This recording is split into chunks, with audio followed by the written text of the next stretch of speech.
வணக்கம், வாழ்க வளமுடன். இப்போ நம்ம விரதம்ங்கிற தலைப்பில் தொடர்ந்து பதிவுகள். அதில் இப்போ நம்ம வைகாசி விசாக விரதம் அதை பற்றி பார்க்க போகிறோம். விசாக நட்சத்திரம் ஒவ்வொரு மாதமும் வருகிறது. ஆயினும் வைகாசி மாதம் வரும் விசாக நட்சத்திரத்தை விசேஷமாக விரதமாக அனுஷ்டிக்கிறோம்.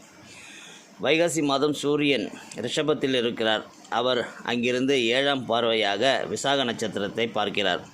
விசாக நட்சத்திரத்தின் அதிபதி குரு.